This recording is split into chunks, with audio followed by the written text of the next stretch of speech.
Hello everyone, मेरा नाम नताश है और आज हम एक और हॉरिफिक केस के बारे में डिस्कस करेंगे जिसने ना सिर्फ ब्रिटेन बल्कि पूरे पाकिस्तान को हिला कर रख दिया था। ये केस 2003 का है जब शाफिलिया अहमद की मौत ने सबको शौक में डाल दिया था। शाफिलिया अहमद का जन्म 14 जुलाई 1986 को हुआ था। वो एक ब्रिटिश पाकिस्तानी लड़की थी। शाफिलिया के फादर इफ्तिकार अहमद गुजरात डिस्ट्रिक्ट पाकिस्तान से थे। लगभग 20 से 22 साल की उम्र में इफ्तिकार अहमद नौकरी के लिए ब्रिटेन चले गए।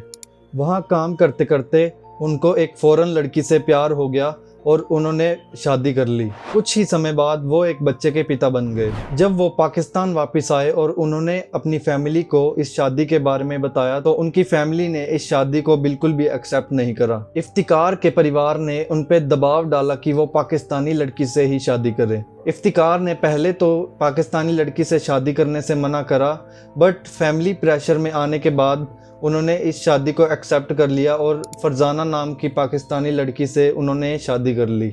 शादी के बाद इफ्तिकार ब्रिटेन वापस चले गए और अपनी पहले वाली वाइफ को तलाक दे दिया। थोड़े समय बाद इफ्तिकार अपनी वाइफ फरजाना को भी ब्रिटेन में ले आते हैं। ब्रैडफोर्ड वेस्ट यॉर्कशायर में बसने के बाद 14 जुलाई 1986 को शाफिलिया अहमद का जन्म होता है।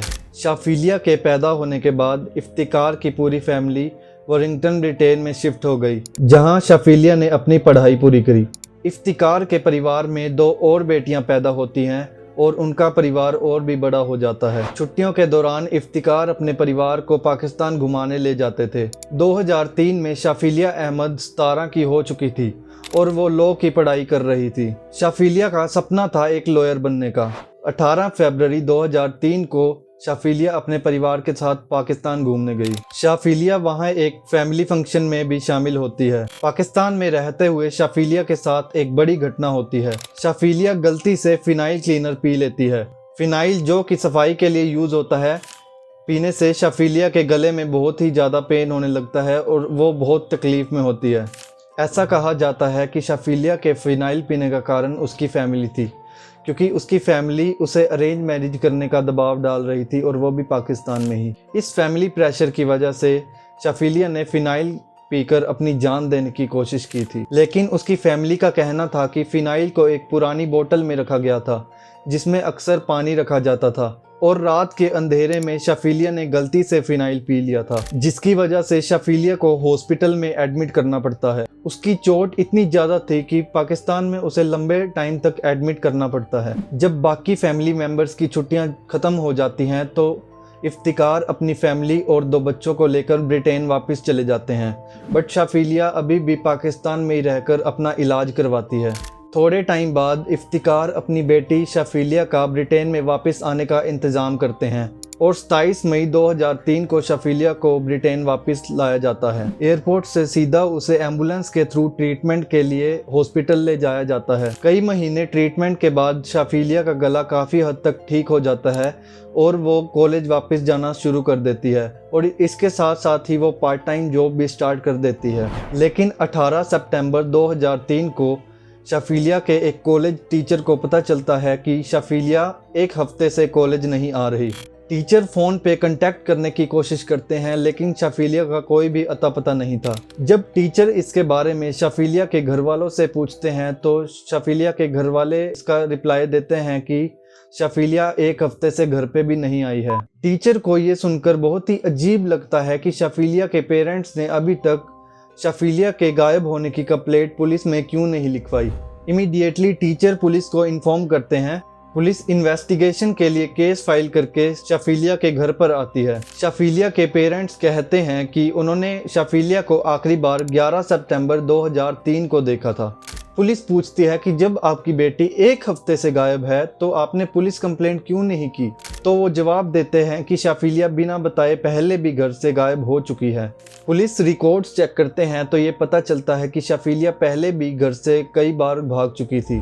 पहली बार जब वो 12 साल की थी तो अपनी बहन के साथ गायब हो गई थी।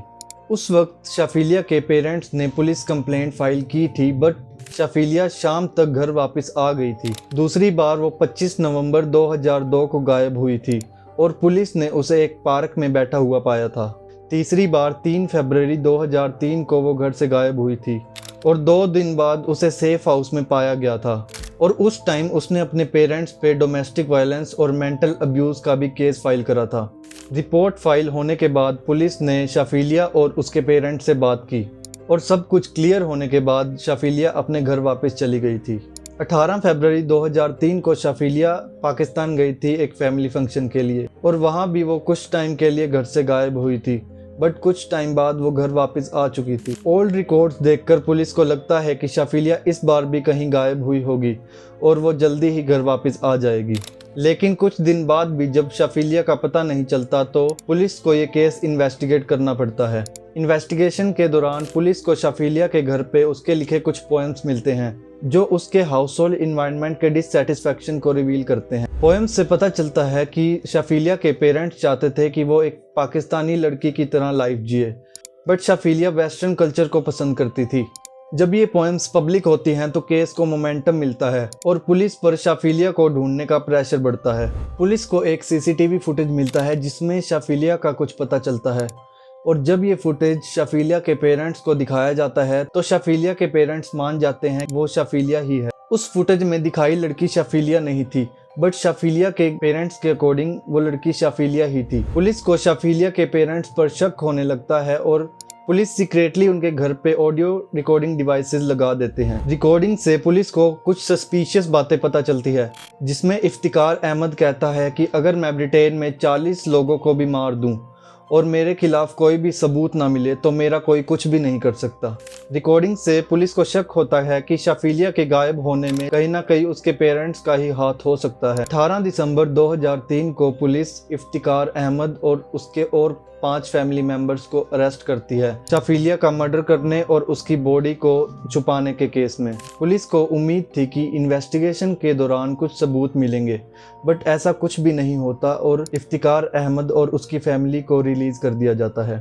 1 साल बाद 2004 में भी शाफिलिया का कोई अता पता नहीं चलता और पुलिस शाफिलिया की इन्वेस्टिगेशन में जुटी रहती है, जिसके दौरान सैडविक एरिया में कैंट रिवर में फ्लड आ जाने के बाद एक लड़की की डेड बॉडी मिलती है। डीएनए सैंपल से मैच करने के बाद ये पता चलता है कि वो बॉडी शाफिलिया की ही थी। पुलिस शाफिलिया के पेरेंट्स को फिर से अरेस्ट करती है, लेकिन इस टाइम भी शाफिलिया के पेरेंट्स के खिलाफ कोई भी एलिगेशंस प्रूव ना होने के कारण शाफिलिया के पेरेंट्स को रिलीज करना पड़ जाता है। केस टाइम के साथ ही ठंडा पड़ने लग जाता है। 2010 तक सब लोग शाफिलिया अहमद को भूलने लगते हैं, लेकिन 25 अगस्त 2010 को शाफिलिया अहमद के घर पे एक बहुत बड़ी चोरी होती है जो कि ब्रिटेन में हेडलाइन बन जाती है। पुलिस इन्वेस्टिगेशन के बाद शाफिलिया की छोटी बहन अलीशा अहमद को अरेस्ट कर लेती है चोरी के केस में। पुलिस इंटेरोगेशन में अलीशा को फोर्स करती है कि वो शाफिलिया के डिसअपीयरेंस के बारे में कुछ बताए। अलीशा अहमद पहले तो पुलिस के सवालों का जवाब देने में कतराती है, बट कुछ टाइम बाद पुलिस के प्रेशर में आकर वो एक बड़ा शॉकिंग खुलासा करती है। अलीशा ने बताया कि शाफिलिया को उसके अपने पेरेंट्स ने ही मारा था। अलीशा ने बताया कि 11 सितंबर 2003 को शाफिलिया और उसके पेरेंट्स के बीच में एक झगड़ा हो गया था। शाफिलिया वेस्टर्न कल्चर और अपने पेरेंट्स के ट्रेडिशनल एक्सपेक्टेशन के बीच का स्ट्रगल फेस कर रही थी। उस रात झगड़े के दौरान इफ्तिकार और फरजाना ने मिलकर शाफिलिया को जबरदस्ती रूम में घसीटकर सोफा पे बिठा दिया और उसके मुंह पर प्लास्टिक बैग डाल दिया। शाफिलिया ने सांस लेने के लिए स्ट्रगल किया, बट कुछ ही टाइम बाद उसकी सांस रुक गई और उसकी मौत हो गई। उसके बाद इफ्तिकार और फरजाना ने मिलकर शाफिलिया की बॉडी को डिस्पोज करने का प्लान बनाया। उन्होंने शाफिलिया की बॉडी को कार में डाला और एक रिमोट एरिया में जाकर एक रिवर के पास उसकी बॉडी को डिस्पोज कर दिया। अलीशा ये सब कुछ देख रही थी और डर की पट्टी ने उसका मुंह बंद कर रखा था, लेकिन अब उसने पुलिस को सब कुछ बता दिया था। अलीशा के कन्फेशन के बाद पुलिस ने दोबारा इफ्तिकार और फरजाना को अरेस्ट कर लिया। इस बार उनके खिलाफ एक स्ट्रॉन्ग एविडेंस था और केस कोर्ट में ले जाया गया। 2012 में ट्रायल के बाद इफ्तिकार अहमद और फरजाना को गिल्टी पाया गया और उन्हें अपनी बेटी शाफिलिया के मर्डर के केस में उम्र कैद की सजा सुनाई गई। शाफिलिया अहमद का केस एक ऐसी कहानी है जो कि सोसाइटी के सामने एक डार्क रियलिटी को दर्शाता है, जहां कल्चरल एक्सपेक्टेशंस और पर्सनल फ्रीडम के कॉन्फ्लिक्ट्स जिंदगी को बर्बाद कर सकते हैं। ये केस हमेशा एक यादगार सबक रहेगा कि किसी भी इंसान के फ्रीडम को कभी भी दबाया नहीं जाना चाहिए। आज हमने शफीलिया अहमद के ट्रेजिक स्टोरी के थ्रू ये देखा कि कैसे एक लड़की ने अपने ड्रीम्स और फ्रीडम के लिए स्ट्रगल किया, लेकिन अपने ही परिवार के हाथों अपनी जान खो दी। ये कहानी हम सबको ये सिखाती है कि अपने सपनों और अपनी आइडेंटिटी के लिए लड़ना बहुत ज़रूरी है, लेकिन हमेशा एक सेफ इन्वायरमेंट में रहकर। अगर कभी भी आपको ऐसा लगता है कि आपकी सेफ्टी खतरे में है तो मदद ज़रूर मांगें। अगर आपको ये वीडियो पसंद आया हो तो प्लीज़ लाइक करें, शेयर करें और सब्सक्राइब करें हमारे चैनल को। अपने विचार कमेंट्स में ज़रूर बताएं। मिलते हैं अगले वीडियो में, तब तक के लिए stay safe, take care and Jai Hind.